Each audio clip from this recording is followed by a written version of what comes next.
Hello friends, welcome to my channel.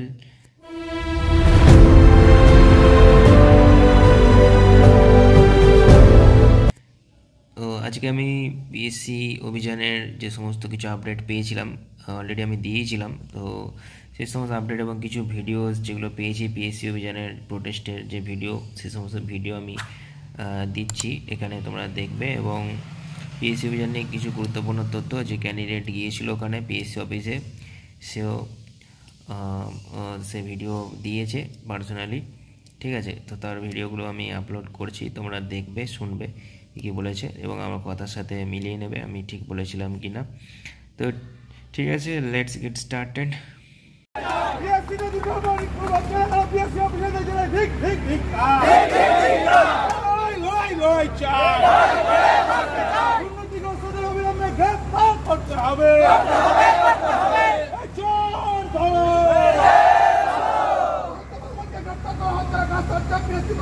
জবাব দাও,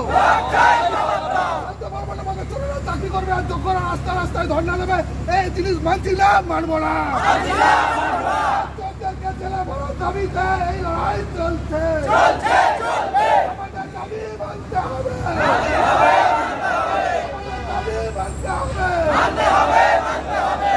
বেকারত্বের যন্ত্র থেকে মুক্তির দাবিতে এই সংগ্রাম চলছে।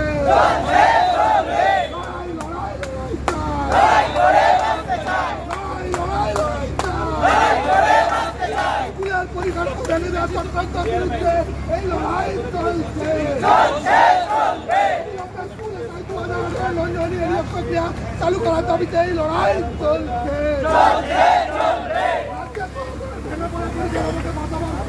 এই লড়াই চলছে। 2019 নন জয়েনিং এর প্রক্রিয়া চালু করার দাবিতে এই লড়াই চলছে। লড়াই লড়াই লড়াই চাই, লড়াই লড়াই চাই। আমরা সমস্ত চাকরির দাবিতে এক হও, পিএসসি তোমায় জ্বালাই দিক, পিএসসি তোমায় জ্বালাই দিক,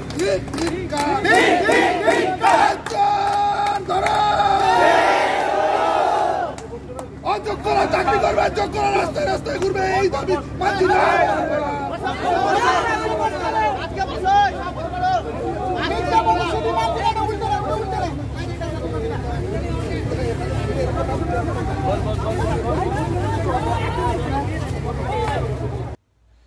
হাই, আমি ইরফান আলম, সিভিল অ্যাসপিরেন্টের পক্ষে থেকে পিএসসি অভিযান রিলেটেড কিছু গুরুত্বপূর্ণ কথাগুলো আপনাদের কাছে রাখতে চাই। বিগত লাস্ট এক মাস থেকে পিএসসি অভিযান আমাদের চলছে। পিএসসি অভিযান, ফার্স্ট পিএসসি অভিযান যে আমরা 29 নভেম্বরে 2023 আমরা যেটা করলাম গত মাসে, সেখানে আমাদের 57 জন প্রেজেন্ট ছিল, 57 জন।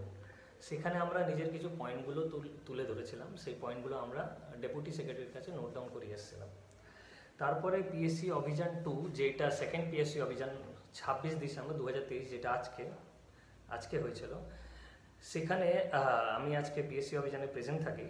আর সিভিলের পক্ষে থেকে কিছু পয়েন্টগুলো secretary sir Shri Pradip Kumar Ghosh, ex WBCS sir, ওনার কাছে আমি কিছু পয়েন্টগুলো তুলি। তো সেই পয়েন্টগুলো আপনাদের কাছে আমি রাখার চেষ্টা করব। সেই পয়েন্টগুলো হচ্ছে ফার্স্ট সাহায্য করে। তো আমাদের ফার্স্ট পয়েন্ট ছিল পিএসসি যেই আমাদের সিভিলের দিক থেকে যে আমরা পয়েন্টগুলো তুললাম, যে আমাদের পিএসসি যেই রেজাল্টে এত লেট কেন হচ্ছে। তো যেহেতু আমাদের এই নোটিফিকেশান 2022-এ 16 নভেম্বর, তো আমি সেই ইস্যুগুলো বললাম স্যারকে। তো স্যার বেসিক্যালি বলেছেন, সেক্রেটারি স্যার এটাই জানালেন যে তোমাদের রেজাল্ট মোটামুটি খুবই তাড়াতাড়ি আপডেট হবে, আর এইটার উপরে কাজ চলছে। ভোটের আগে উনি জানিয়েছেন যে আমাদের রেজাল্ট আর ইন্টারভিউ ডেটটা দিয়ে দিতে পারে। সো উনি একটা টেন্টেটিভ ডেট যেটা জানালেন যে মার্চ মাসে আমাদের পিএসসি যেই রেজাল্ট, সেটা ইলেকট্রিক্যাল, সিভিল, মেকানিক্যাল সবার রেজাল্টটা পাবলিশ করে দেবেন মার্চ মাসের ভিতরে। তো মার্চ মাস ধরে আমরা এগোতে পারি। আর একটা পয়েন্ট হচ্ছে যে পিএসসি যে রিটেন মার্কস, অ্যাকচুয়ালি আমরা দেখছি যে PSC agri irrigation, assistant engineer, electrical, civil, mechanical, civil আর ইলেকট্রিক্যালের যে অ্যাগ্রি ইরিগেশন এক্সাম হয়েছিল, তার রিটেন মার্কস আপলোড করা হয়েছিল। তো সেম অ্যাজ ইউজুয়াল সেম প্রসেসে রোল নাম্বার আর রিটেন মার্কসটা এবার আমাদের পিএসসি যেইটাই আপলোড হবে, এটাও আমরা একটা অ্যাসিওরেন্স নিলাম আজকে সেক্রেটারি স্যারের দিক থেকে, যেইভাবে ডাব্লিউবিসিএস অডিট সার্ভিসের রিটেনের মার্কস আপলোড করা হচ্ছে। তার সাথে সাথে আজকে যেটা জানা হয়েছে যে স্যার অনেকজনের কোয়েশ্চেন ছিল রিভাইজ অ্যান্সার কি নিয়ে, যে কারো দুটো মানে আরো দুটো রাইট হয়েছে আবার তিনটে ভুল আছে, এবার অনেকটা অ্যান্সার এখন লাইক হাইড্রোগ্রাফের কোয়েশ্চেন এইগুলো অনেকজনের ভুল ছিল। তো প্রত্যেকজন ভায়া মেল বা যেইভাবে কমিউনিকেশন করতে পেরেছে সবাই জানিয়েছে। তো আমার মনে হলো এই ইস্যুটাও সেকেন্ড প্রায়োরিটিতে রেখে আমি এটা ওনার সেক্রেটারি স্যারের কাছে রাখলাম। ওনাকে জানিয়েছি যে স্যার দুটো অ্যান্সার ঠিক হয়েছে কিন্তু এখনো তিনটে অ্যান্সার ভুল আছে। তো সেইটাকে নিয়ে যদি স্যার আপনারা রিভাইজ অ্যান্সার কি আর একবার যদি পাবলিশ করেন আর সেই কোয়েশ্চেনগুলো যদি একবার চেক করা হয় তাহলে আমাদের পক্ষে খুবই ভালো হবে। অনেকজনের স্যার 5-6 নাম্বারটা বেড়ে যাবে, কেন অনেকজন আবার কাট অফের লাইক মানে খুব গায়ে গায়ে আছে মার্কসে, 130-135 যারা পেয়েছে তাদের পক্ষে মানে খুবই হেল্পফুল হবে। তো উনি এটাই বললেন যে আমরা যাকে খাতা চেক করতে দিয়েছি তারা তো যথেষ্ট এক্সপার্ট, আর যারা খাতা চেক করেছে বেসিক্যালি তারা এই ব্যাপারে নিয়ে মানে খুবই কনসার্ন আছে, ওনারা অলরেডি চেক করেছে, ওনারা চেক করেই ফাইনাল অ্যান্সার কিটা প্রোভাইড করেছে। তো আমি বললাম স্যার তাও কিন্তু এখানে 2-3টে আমাদের মানে ভুল মনে হচ্ছে, তো সেটা যদি একবার পসিবল হয়। তো উনি বললেন না এটাই ফাইনাল অ্যান্সার কি, এখানে কোনো আর চেঞ্জ হবে না। তো আমি আর এই কথা নিয়ে আর কিছু মানে কন্টিনিউ করতে যাইনি। তো ধরে নাও ফাইনাল অ্যান্সার কিটা ওইটাই, আর কোনো আপডেট হবে না ওইটা নিয়ে। তৃতীয় কথা হচ্ছে অ্যাগ্রি ইরিগেশন নিয়ে। অ্যাকচুয়ালি আমি অ্যাসিস্ট্যান্ট ইঞ্জিনিয়ার পিএসসি এই 2020 অ্যাসিস্ট্যান্ট ইঞ্জিনিয়ার পরে যে আমাদের কোনো রিক্রুটমেন্ট হয়নি এই পোস্টে, তো আমি সেইটা জানাতে গেলাম। তো উনি বেসিক্যালি অ্যাগ্রি ইরিগেশন নিয়ে সেক্রেটারি স্যার বললেন যে অ্যাগ্রি ইরিগেশনে মোটামুটি পুরো প্রসেসটা হয়ে গেছে, লাইক অলরেডি তোমরাও জানো যে ফাইনাল অ্যান্সার কি দেওয়া আছে আর মার্কসটাও সবার আপলোড হয়ে গেছে। তো মোস্ট প্রবাবলি জানুয়ারি মান্থে অ্যাগ্রি ইরিগেশন এইর সিভিল ইলেকট্রিক্যালের রেজাল্টটাও আপলোড হয়ে যাবে। সেখানে তোমরা অ্যাগ্রি ইরিগেশনের ব্যাপারটাও মানে মোটামুটি 43 এসসি অ্যান্ড এসটি 12টা, টোটাল 195 হয়ে যাচ্ছে পিএইচিতে আর 223 হয়ে যাচ্ছে পিডাব্লিউডিতে। ইরিগেশনে কোনো ভ্যাকেন্সি ছিল না 2018-তে, তো আমরা এইবার এক্সপেক্ট করতে পারি যে ইরিগেশনের ভ্যাকেন্সি অনেকটা বেশি হবে। আর এমএসএসই আর টেক্সটাইল ডিপার্টমেন্টেও কোনো ভ্যাকেন্সি ছিল না সেই সময়, ফিশারিটাও কোনো ভ্যাকেন্সি আমরা পাইনি। তো টোটাল 12টা ডিপার্টমেন্ট আমি দেখতে পাচ্ছি এখানে। তো সেক্রেটারি স্যারকে আমি সেটাই বললাম যে স্যার আমাদের ভ্যাকেন্সিটা কত হবে এই ব্যাপারে যদি কিছু আপডেট যদি পাওয়া যায়, কেন অনেক সময় অনেকটা রিউমার যাচ্ছে যে 600, 700, 500, আমরা বুঝতে পারছি না স্যার কী হবে। তো উনি বললেন যে 500+ ভ্যাকেন্সি আছে, হিউজ ভ্যাকেন্সি আছে 500+। তো 500+ ভ্যাকেন্সিটা আপাতত ওনাদের কাছে একদম কনফার্ম আছে। তখন আমাদের কিছু বন্ধুরা যে তন্ময় বা আরও কিছু ফ্রেন্ডরা আমাদের যে খবর নিয়েছে, শুভজিৎ, দীপ্তিমান বা আরও যে বন্ধুরা যে খবর নিয়েছিল যে পিডাব্লিউডি খাদ্য ভবন থেকে যে খবরটা নিয়ে আসলো যে 100 ভ্যাকেন্সি পিডাব্লিউডি পাস হয়েছে। তো আমি সেই কথাটাও সেক্রেটারি স্যারের কাছে রেখেছিলাম যে স্যার আমাদের বন্ধুরা গিয়ে খবরটা নিয়ে এসছে যে খাদ্য ভবন থেকে 100টা পিডাব্লিউডি সিটটাও পাঠানো হয়েছে, সেই সিটটা কি আপনাদের কাছে পৌঁছেছে? তখন উনি বললেন যে এই ব্যাপারে আমাদের কাছে কোনো আপডেট এখনো আসেনি। তো মোটামুটি ভ্যাকেন্সি তোমরা জেনে মানে এখন নিয়ে যেতে পারো যে 500+ ভ্যাকেন্সি আছে, 550, 40, 30 হোয়াট এভার এইভাবে 500+ ভ্যাকেন্সি আছে। তো আমি মনে মনে এটাই ভাবলাম যে 635টা ভ্যাকেন্সি 2018-এ ছিল, তো এইবার তো আরো কম হয়ে যাচ্ছে। স্যার বলছেন যে এটা ভালোই ভ্যাকেন্সি। তো যাই হোক, এই জায়গাতে মানে 500+ ভ্যাকেন্সি আপাতত আমরা এই আপডেটটা পেয়ে আছি। সো ফার্স্ট আমরা তাহলে জেনে গেলাম পিএসসি যেই রেজাল্ট হয়ে যাচ্ছে মার্চ মাসের দিকে, কোনো ফাইনাল রিভাইজ অ্যান্সার কি আর আমাদের পাওয়া যাবে না।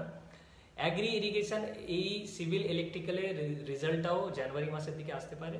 পিএসসি যেই ভ্যাকেন্সি 500+ আছে, আর রিটেনের মার্কসটাও আমাদের পিএসসি যেইটা খুব তাড়াতাড়ি জানুয়ারি-ফেব্রুয়ারি মাঝে আমাদের ওয়েবসাইটে আপলোড হয়ে যাবে, লুক লাইক অ্যাগ্রি ইরিগেশন এই। ওকে, তো এই পয়েন্টগুলো আমরা আজকে মানে আমি জেনে এসেছি।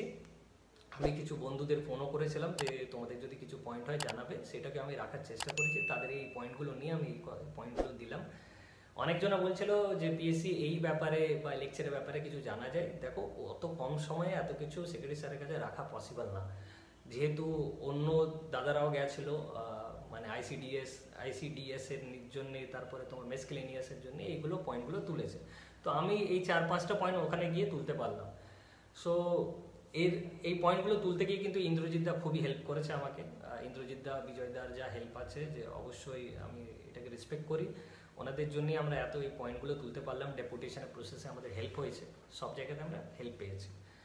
এবার আমি একটা জিনিস মনে করি যে ভ্যাকেন্সিটা নিয়ে সেক্রেটারি স্যার এটা আর একটা গুরুত্বপূর্ণ পয়েন্ট বলেছেন যে যদি রিজাল্টের আগে ওনাদের কাছে যে কোনো ডিপার্টমেন্ট থেকে, এখন আমার মনে হয় 9 থেকে 10টা ডিপার্টমেন্টে ভ্যাকেন্সি ওনাদের কাছে আছে, যেটা 500+ উনি জানাচ্ছে। অন্যান্য ডিপার্টমেন্টে যে এখনো ভ্যাকেন্সি স্টিল বেঁচে আছে, যেটা এখনো ফিনান্স থেকে পাস হয়ে আছে বাট এনাদের কাছে আসেনি।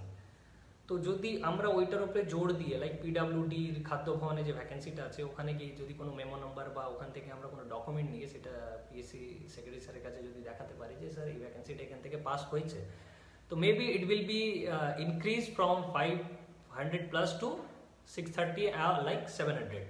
সো মনে করি যদি আমরা এই জিনিসটাকে নিয়ে জোর দিই আর এই জিনিসটাকে নিয়ে ভাবা হয়, এটা সবাইকে জাস্ট রিকোয়েস্ট থাকলো যদি এইভাবে কোনো জিনিসটাকে নিয়ে যদি আমরা কনসার্ন হই তাহলে খুবই ভালো হয়। রাদার দেন সেক্রেটারি স্যারের কাছে আমরা যে পয়েন্টগুলো তুলে ধরার চেষ্টা করছিলাম আমি আশা করি রেখেছি, যেটা আপাতত আমাদের কারেন্ট সিনারিও হচ্ছে পিএসসি যেইকে নিয়ে, তো আমি এই পয়েন্টগুলো তুলেছি। যদি মনে হয় তোমাদের আরও কিছু পয়েন্ট নিয়ে যদি বলা হয় তাহলে পিএসসি চলো গ্রুপে আছে, অনেকটাই অ্যাডমিন আছে, সেখানে তোমরা নিজের পয়েন্টগুলো রাখতে পারো। আর আমরা যদি পিডাব্লিউডি খাদ্য ভবন থেকে একটা কনফার্ম ডকুমেন্টস বা কিছু যদি পাই যে ভ্যাকেন্সিটা পাঠানো হয়েছে, তো সেটা আমরা সেক্রেটারি স্যারকে জানাতে পারি। আমার মনে হয় এই পয়েন্টটা তুলে তাহলে আমার ভ্যাকেন্সি আমাদের ইনক্রিজ করা যাবে। যেটা 500 প্লাস বলছে স্যার সেটা 600 ও 700 কাছাকাছি যেতে পারে, বাট এখন স্টিল ওনাদের কাছে 500 ভ্যাকেন্সি 500 প্লাস আছে, যেটা ওনার পক্ষে থেকে আজকে জানা গেছে। সো থ্যাংক ইউ সবাইকে, যে আমি চেষ্টা করলাম আমার কেএমসি ইন্টারভিউর টাইমের মাঝে থেকে এটা বের করে আজকে আমি চলে গেলাম। হ্যাঁ, আমি কাউকে জানাইনি এইভাবে, যেহেতু ইন্দ্রজিৎ আমাকে কল করেছিল, বাট এত কম সময়ে আমি যদি সবাইকে জানাতাম যে তোমরাও পার্টিসিপেট করো তাহলে আমার মনে হয় না যে এত কেউ আসতে পারতো।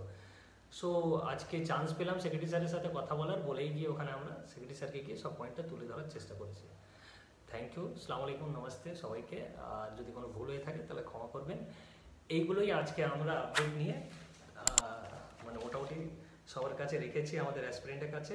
তো আশা করি সবাই স্যাটিসফাই হবে এই পয়েন্টের সাথে। Thank you.